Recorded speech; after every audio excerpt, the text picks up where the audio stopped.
I'm not a Minecraft map connoisseur. I've played the classics, Herobrine's Mansion or the Dropper, but for me, the experience of Minecraft is opening up a new world and seeing the familiar generation appear. This video is not about that.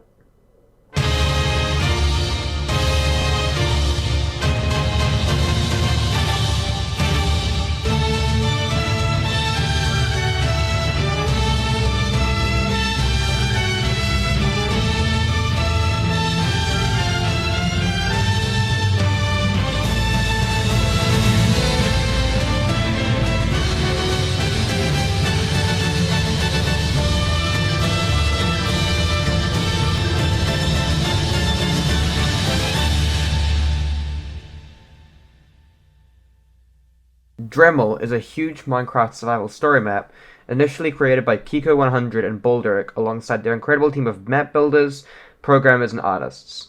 Stretching 12,000 by 12,000 blocks wide, it makes use of every single in-game meter, cramming each area with details, biomes, buildings, and enemies, and I believe that this survival map is probably the most fun Minecraft experience that you can have right now. Before we get started, I should mention a few things.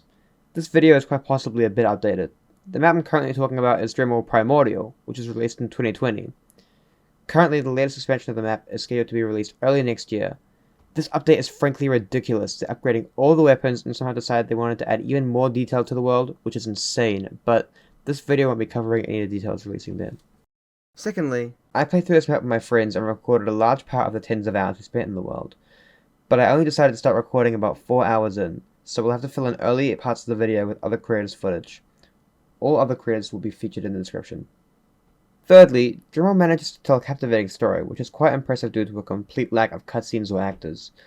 All the dialogue you'll ever see in this story is written, and there's quite a lot of it. And while I can't say I'm going over everything in this map, I'll be summarizing quite a lot, so a spoiler warning. Please, please, please go play this map with your friends, and don't have the twists and turns spoiled by me. And finally, this is my first video or actual attempt at a critique of anything, so go easy on me, apologies if it's not completely great. Let's get right into it.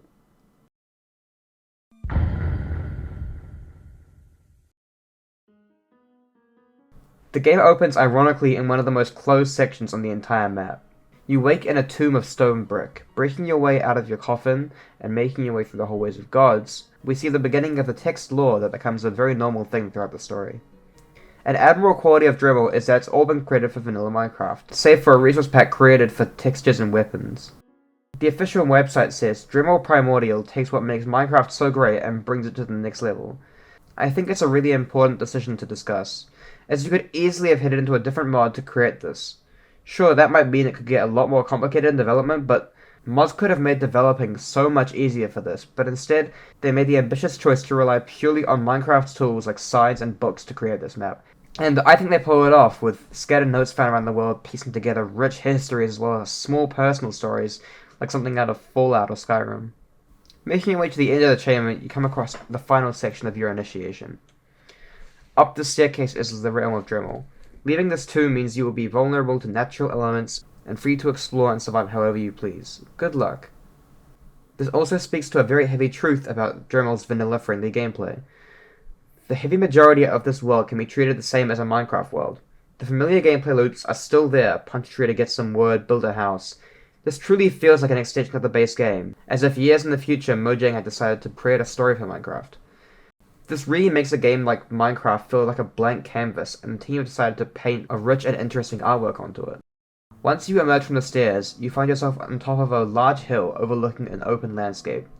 At this point, it's really up to you what to do, although there is definitely a set path you're inclined to follow.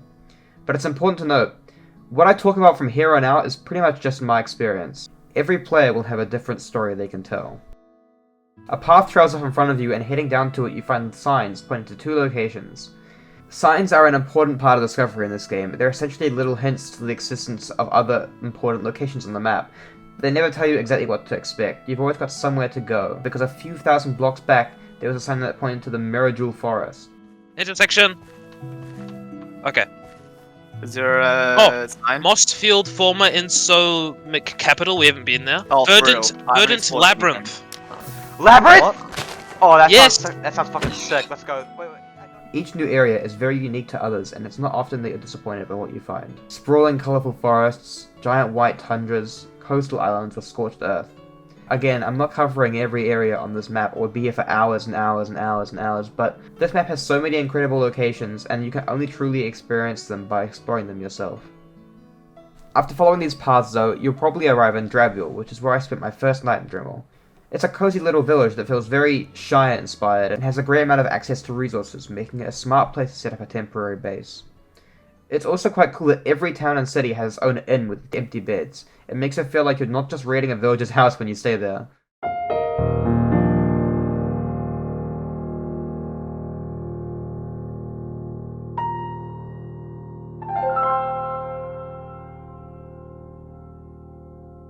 My group stayed in Drehmal for about 5 days just gathering resources. We went mining and got geared up, and then we set out on our adventure.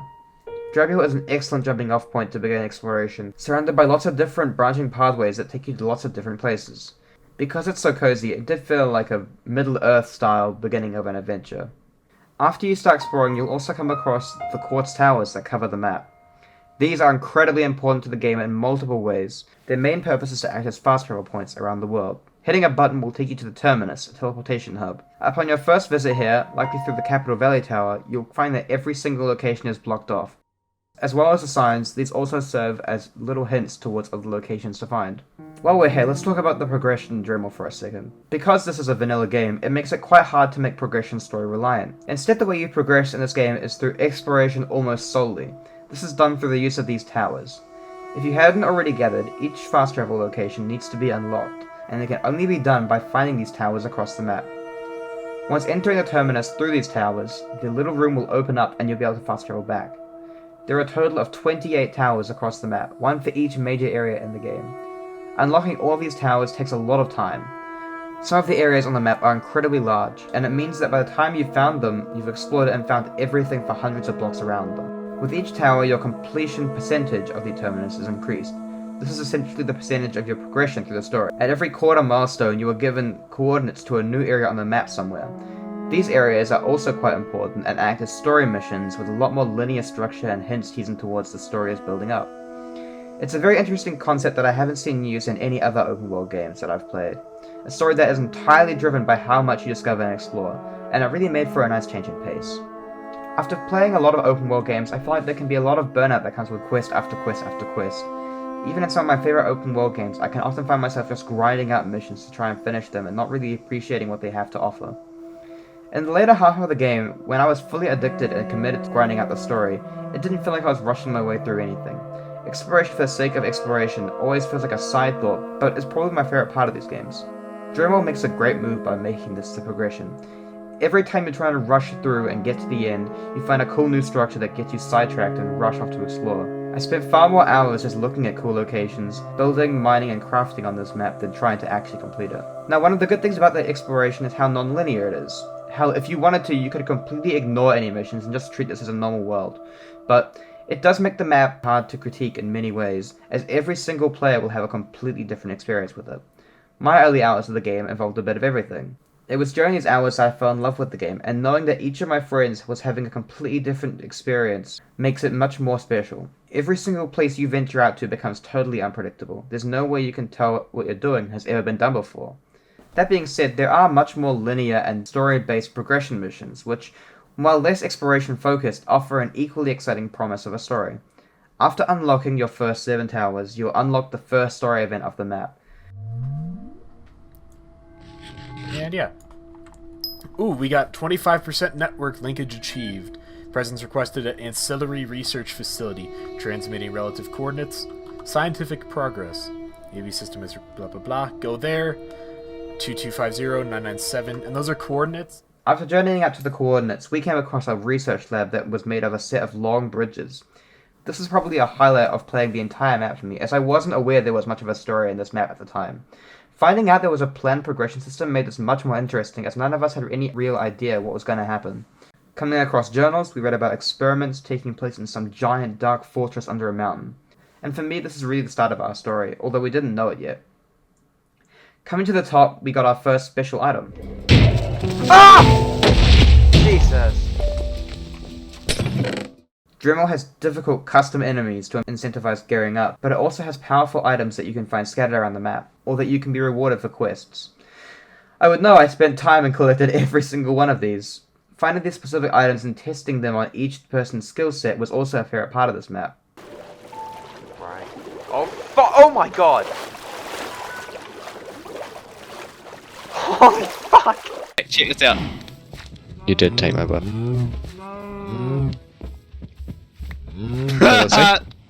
Where are you? What? Oh my god! They've coded new abilities for some of the special ones too, and they're really impressive to use.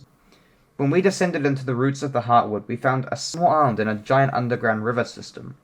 Exploring small ruins, we found the Hard Axe, a special axe that does a high amount of damage. Now, this was a weapon we never really used again after finding even better weapons, but this discovery at the time meant that all the exploring we'd done had become worth it, because now we had something to show for it. The thought of finding these adds yet another exciting aspect to exploration. At the top of the ladders, we found the Absom Coal, a glider. Sadly, one of the real downfalls of this map is that you can't use Elytra with it, as it basically destroys any exploration process if you can just fly over the entire map. For this reason, the Elytra have been completely nerfed into the ground, basically giving you zero momentum and acting now as a slow falling device. Fly out!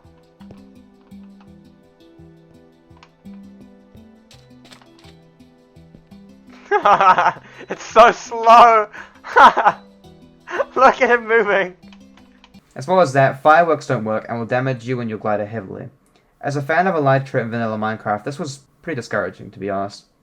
The reason behind this is pretty understandable. The game is designed to be explored from the ground predominantly, but part of me wishes you could at least experience high-speed flying somewhere at some point. These were welcome items, but it was slightly disappointing to jump out of the tower and basically move like we were stuck in Jello.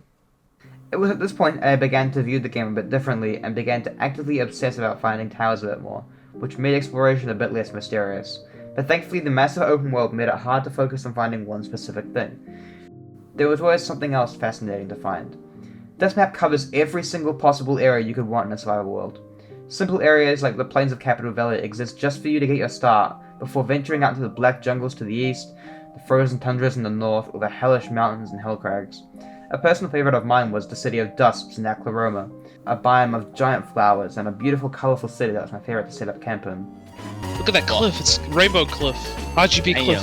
RGB clip. RGB clip. Dremel is populated with hundreds of incredible overlooks, cities and buildings to set up a base. It's an idea that I'm divided on. This map is so wonderfully built, so elaborately designed, it often feels like there is no point in just building your own house. I never really built my own house in this world. I just renovated other places or buildings. My friends and I decided on clearing out a raider camp in the Ebony Veldt, just west of Capital Valley. It was built into a tower so we could easily leave when we wanted to, and we made several changes to it, but I always felt like I wanted to build something for myself the entire time. The problem is, what can you build that hasn't been done better already? Why build a house when I can probably go exploring and find a much better looking one and well decorated one to move into? It's a very elaborate problem and one I don't really have a solution to. It's not even really a criticism, but sometimes the map is too well made for its own good and I find I never have a reason to build anything. Perhaps that'll change in the new release. Our last stop after 25% of the way through the game was heading south and encountering our first boss. Directly south of Capital Valley lies Mael's Desolation, a once beautiful area that the evil god Mael had decimated and burnt to a crisp. Dremel's foreshadowing and suspense were really on full shine for the first time. Venturing further in, we found an area scorched black, and in the middle laid a shrine of bones. Entering in, lightning struck down, and the skull disciple, a sign, spawned in. Fuck! Logan! Oh fuck! Get him! Get him! Get him! Get him! Hey, you guys heard the in-game music? We got us already!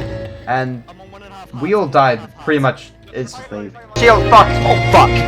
Oh shit! no. What the fuck? I'm dead. I get alone! I'm on 3 hearts!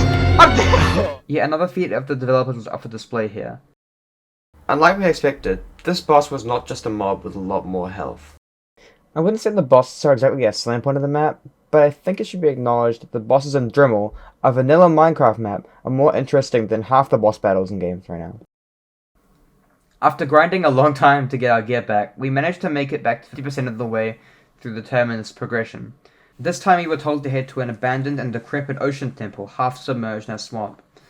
It was a cool place to explore, and we found some cool items, but the novelty of the story missions had worn off a bit, apparently like the structure holding the building together.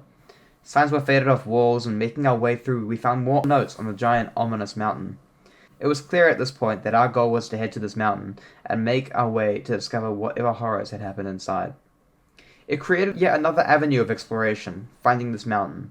As we kept collecting these towers, we kept a keen eye out. Any slight uphill, I started to get excited because there was always the possibility this was the mountain they had talked about in their notes. We would find large peaks and dig down into them, hoping there was some sort of fortress. And when we were approaching the end of our exploration, we stumbled onto a brand new set of notes.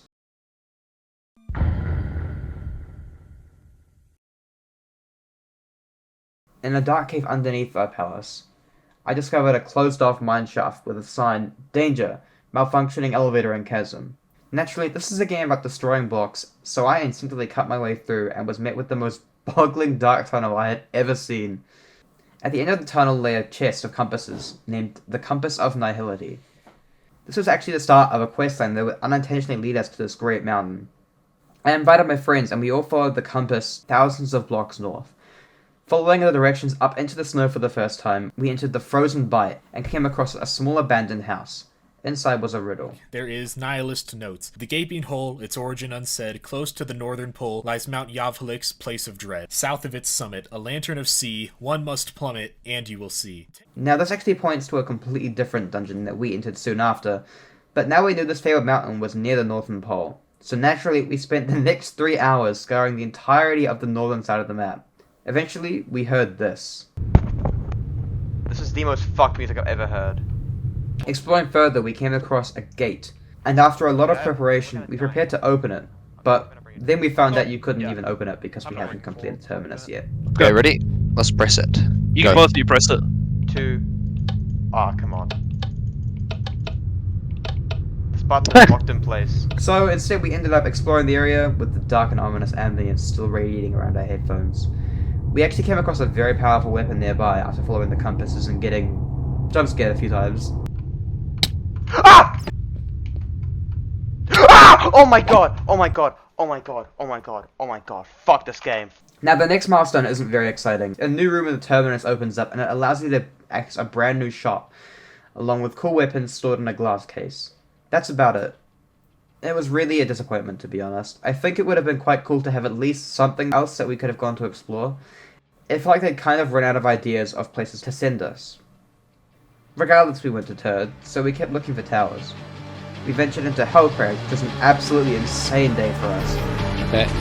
I got hit in midair. Just go down into the cave, dive. Yeah, I'm coming to that one. I'm coming as well. Don't get hit midair. Big minutes, big minutes. Hellcrag shows up how difficult Minecraft can become with the right mobs and landscapes. In this case, it was incredibly rough canyons and heights, as well as a completely ridiculous amount of gas. I'm gonna run out, good put try. a water bucket down, and then I'm gonna turn around again. Yep, I'll do that as well. This is not a good idea. This is not a good idea. This is not a good idea. This is a really bad idea. This is not a good idea. This is not a good idea. This is not a good idea. No, come to the left. Come to the left. We can make it. We can make it without the water. Come out. Come to me. We ventured to the coast and found the Elder Guardians, which in this case have been turned into a much more elaborate boss battle. Again, what's creative here is that there was little code implemented here at all, and the boss's mechanics remain the same. But I found this much more challenging and engaging than just raiding a normal sea temple. Speaking of challenges, we all died in the Verdun Collaborative, and lost a bunch of our gear, which was pretty frustrating. Okay. Ah! Get that! Ah! There's so many! There's so many! I'm gonna take them all back! I'm gonna die. No, you're not. I'm on 2 hearts. I'm on 2 hearts. Oh my god. No! Thankfully, the developers allowed for each special item to have its own unique crafting recipe.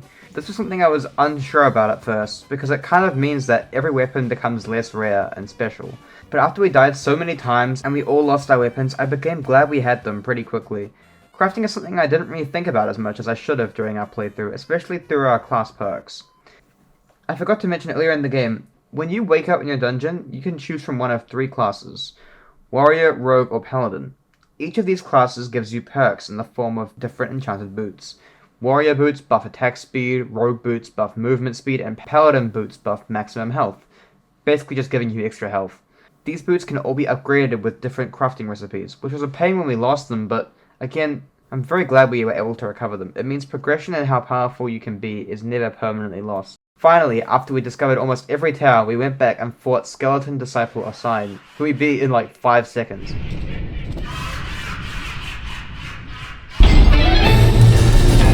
Go, go, go. We killed it already. What the fuck, the horse? Good, good. Kill him!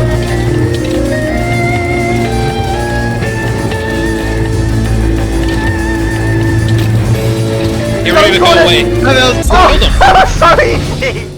It felt almost too easy here. I honestly think the fight should have been harder. Even though when we went in the first time, we were instantly destroyed. When you've got an environment that looks like North Korea just dumped its entire nuclear arsenal to one location, the boss should be a big deal. But we kind of steamrolled it.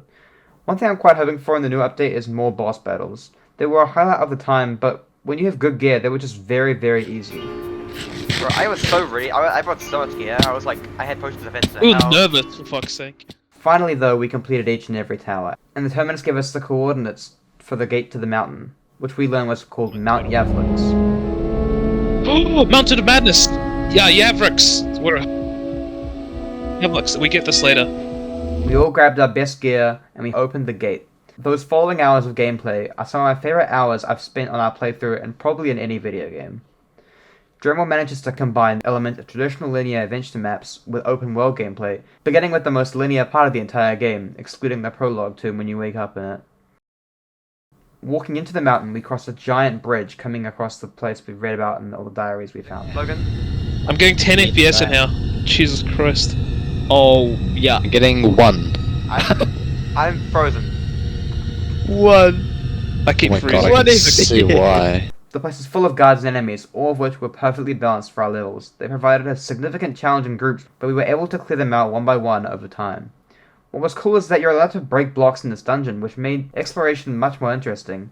Like at one point I remember we broke windows to go and climb buildings from the outside, and we found a chest up there as if they'd wanted us to break the windows. Minecraft's freedom of block destruction and placement complemented the level a lot. Eventually we made our way through the labyrinth and up to the end portal. We'd already assumed what the dungeon would lead to, but we weren't any less excited at the sight of it. Near the portal was a terminus tower, but upon trying to teleport through it we were unable to use it. So we headed back into the end and faced off against Tethlean, a reskin of the Ender Dragon. I thought you guys were gonna fall on there. Who goes first? Well, he's gone. Let's go. Taphilian with... What's this, into him? Tethlin lost to nothing. Okay, let's do this thing. Tethlean was the only late game fight all of us struggled with. This was probably the only boss in the game that felt mechanically on par with something a studio would put out, likely due to the fact that it heavily uses the actual Ender Dragon fight as a base and builds upon it.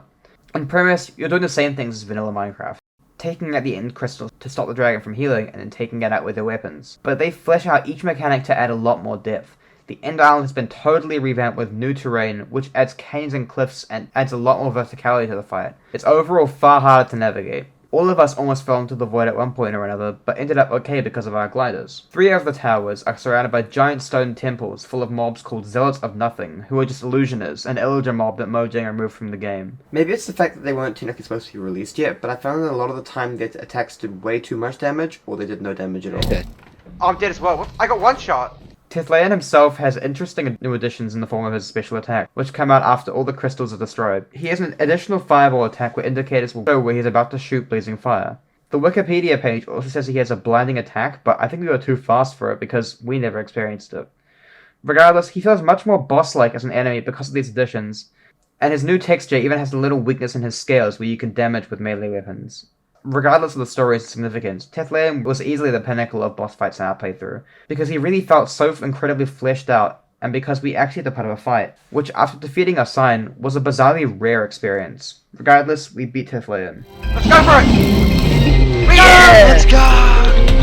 Nice.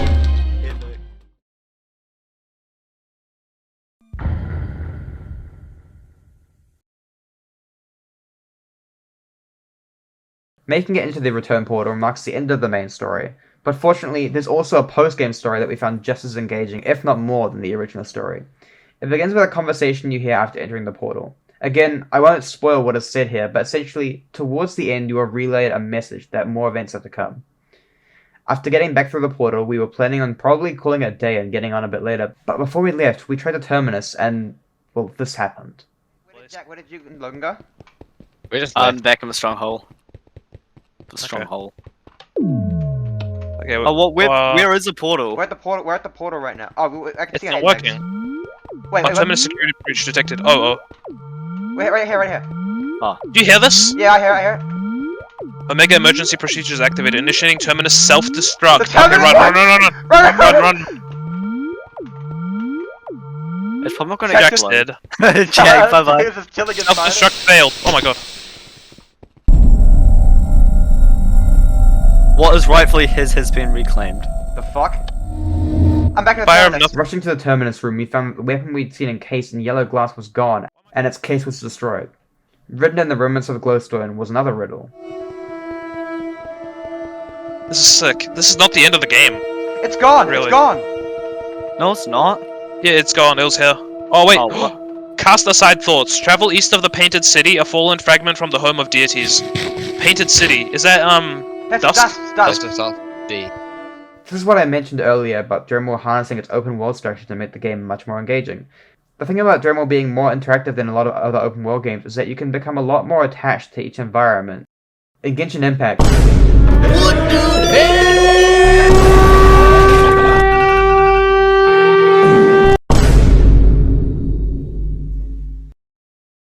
Genshin Impact, I must have walked through Mondstadt over 100 times, but although there are so many key experiences that take place there, I never felt a hint of an emotion returning back. By heading back to the Painted City, you get a wave of emotions as you all get back together and walk through where you've had these memories made.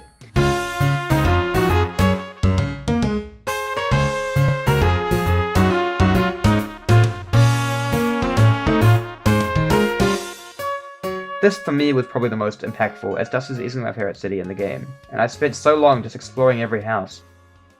We headed to an area east of the Painted City where you have anti-gravity, and we descended into a big pit. Of all dungeons, this is my favourite, because they really played with the movement far more than anything else in Dremel. You're faced with low gravity parkour and a lack of full damage. It means you can add a lot more verticality to the dungeon while not facing the challenge of full damage.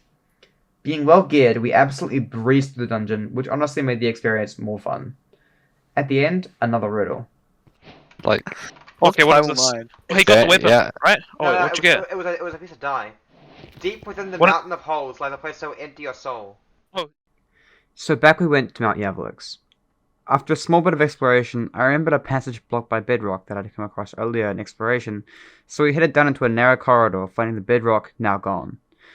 This dungeon was kind of weird, and I feel like we didn't understand it or something. Inside we found floating Steve heads, which maybe was a glitch or something? I don't understand how it fits into the game as anything other than severed heads trying to hurt us. Venturing further into the dark labyrinth, we reached a final hidden room at the bottom of the mountain. The lore here becomes more ominous and overbearing than pretty much anywhere else on the map. Talks of the birthplace of Dremel, who I believe in this world is essentially God, and the place where all of creation was scrambled into journals. I'm glad that while there are virtually no stakes at all in this, the writers put so much passion and hype into everything that even a quest that after the story ends is exciting. We're not being warned of the darkest places in the world, and nothing particularly threatening is happening to us, but we're still uneasy and invested in what comes around each corner. There, we also found our next clue. I grabbed the Primal Soul, which is on a pedestal. I'm gonna read what it says, then I'll read the book that I grabbed. What's the Atop the Primal Soul? island of the Rising Sun, it's a Blazer Soul. An entrance to the Hall of a King, a place where nothing can be won, at the heart of everything. So atop this island of the Rising Sun, I don't know what that is. We'll have Island to of the figure it Rising out. Sun. Rising Sun, dusk, dawn, it's dawn. Dusk of Dawn. Dawn, I mean, dawn. the Island of Dawn. Island of Dawn, Rising yeah. Sun, the Island of Dawn. Island of Dawn. Because apparently they weren't satisfied with just one giant island, Dremel is also made up of 3 other large islands far offshore. Mind you, they're obviously nowhere near as big as the mainland, but they're big enough that they could basically be small Minecraft maps on their own. 2 of these islands operate as a pair, Dusk and Dawn, so after figuring out the puzzle we left Mount Yavlix and headed to the terminus there, having essentially zero clue what we would find on the island or where to go. Thankfully we didn't have to wander long, as right next to the terminus tower we spotted something unusual. Nice. Okay, it still works. Thomas, you're the only one that's been here a lot. Is there anywhere high up that we can go? Just Wait, the wait, wait, peeps. wait! Thomas, come back to the tower, Yeah. come back to the tower. Was that up there What? before? What's what Was up there? what? Oh shit! No, no, no. The rift is or some that? shit. Again, normally being thrown into this world, we would have no idea where to go, but because we were forced to explore each and every environment before finishing the story, we knew the general area of Dawn and knew that this rift in the sky was not there before. It feels like there's a trend in open world games to change aspects of the world during important events in the story, and Dremel is no different. Up to the rift we began to ascend, and inside we came across a place that seemed beyond space and time, a pocket dimension called the Court. Coming into our final throne room, sparks flew from the center as music began to play. Cool. That's This is cool. the boss! This is the boss! Everyone get ready! I'm gappling. I don't have gapples. I don't have any. Have one, here you go. This was seemingly it. If we won our reward for finishing the game, this boss fight would decide it. The music swelled as we took our golden apples, and suddenly,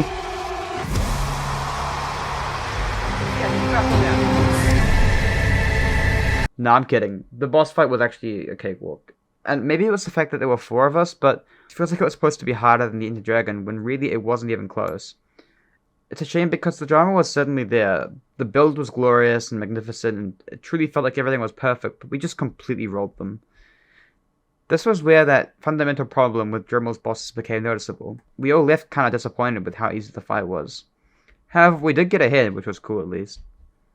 Finally, we were told to head back to where it all began, to figure out why we'd been woken up from our tombs in the first place. And so we headed back to the terminus and traveled to Capital Valley.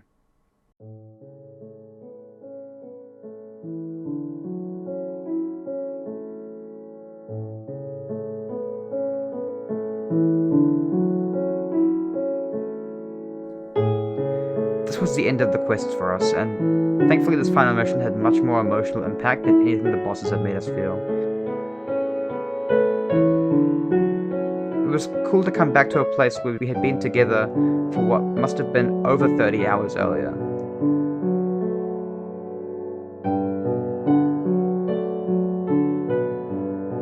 We headed back up the hill and walked back into the dungeons, ready for the end.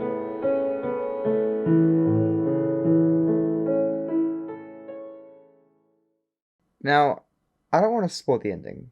I really think it's important that if you're going to play this map, you need to experience it for yourself. Not that it's anything too astounding. To be honest, I don't understand a lot of it. It's a lot of dialogue. But I think it's quite cool emotionally to have this moment, so I won't say anything. In the end, we were told how our stories would end. And we were given the weapon, the Mythbreaker, which has a really cool ability to slow time, which looks really impressive. Oh, I didn't do it long enough. Whoa, yeah, right. Dremmel's official story ended there. Thankfully, there was more to do, but honestly there's not much more intentional features to critique from here on out. Since this is of course Minecraft, there's always more to do.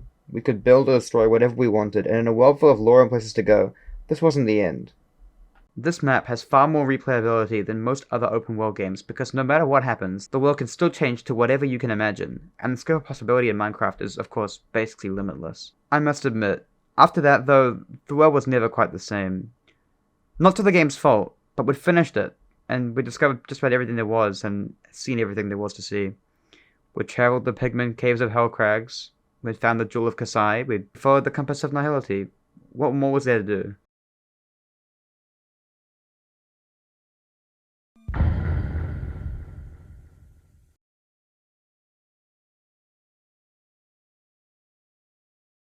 My friends gave up on the world pretty quick after that, but honestly I was still so hooked. Thankfully, because we'd worked together to get all the towers, it meant that there were still some that only my friends had seen and I hadn't. As well as that, there was still the matter of finding all the weapons in the world. I wanted to try out each and every one. So leaving the Ebony Veldt in Agro, I headed to the island of Sard, where I took up residence in an old abandoned mansion. Regardless that I had the desire to try and build something for myself, I still wanted to repair the old place, because at least then I could build something on par with the build quality of the map. So I set up a room where I could collect artifacts, and I went to work exploring the rest of the map by myself.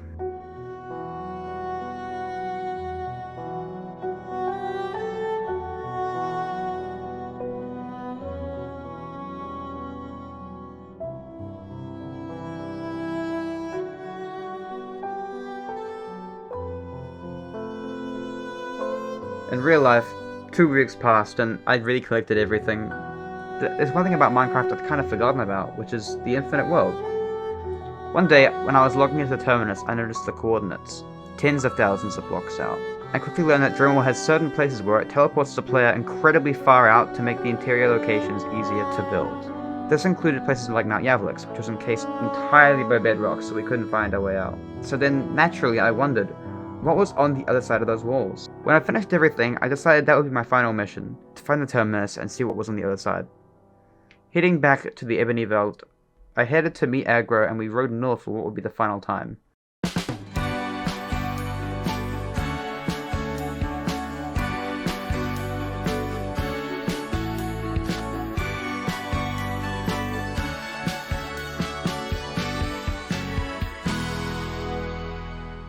I travelled a few thousand blocks when my friend decided he'd join me, and together we travelled the ocean for a final time towards the coordinates we'd seen in the terminus.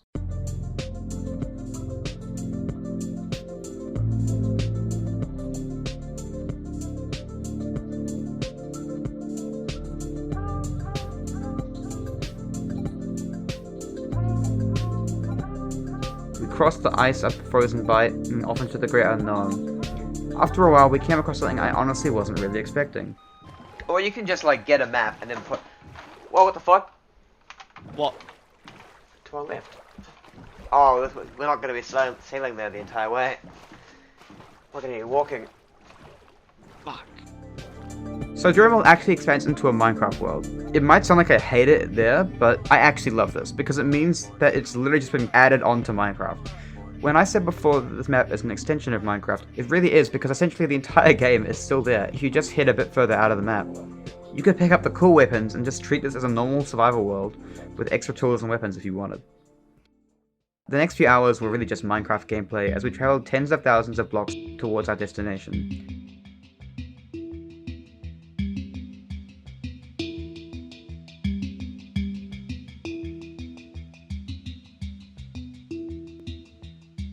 Truthfully, I wasn't sure what to find. It could be that we saw the terminus and that was all. It was just a boring room. Fuck you, bitch. Bye! What? And without the use of elytra, this journey would take a few hours. But really, it was a good way to end the map regardless of what we'd find.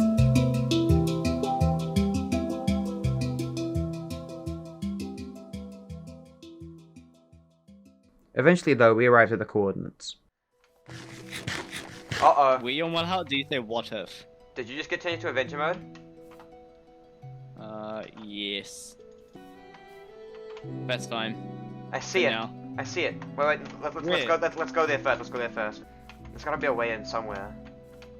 Oh shit, I see the actual building. I only saw the bedrock part. It was quite cool just to walk through and see everything we'd been experiencing for the past few weeks, but through the lens of the developers.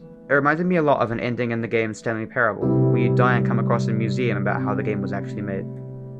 In our discoveries, we came across a very, very big bedrock structure that could only have been the outside of Mount Yavlix. Exploring the top, the roof of the mountain became a desert landscape until the horizon. And in the middle, we came across a small little house. And that was where our adventure ended. We made it to the mountain and beaten it, and now we travelled all the way back just to look in from the outside. And that's it. I have plenty more thoughts on this game, and have honestly barely scratched the surface, but I'm leaving it out with the hope that whoever is watching this will actually go and play the game. There are definitely flaws with the map if you wanted to nitpick, but this is overall easily one of the most immersive and exciting video game experiences I've ever had. It seems both fitting and really bizarre that a game like Minecraft was responsible for one of the best story experiences I've ever had, but here we are. So please, go play this game. It's free. Bring some friends and get lost in it for a few weeks. It was a completely unforgettable experience, and I expect if you go in with the same mindset, it will be for you too.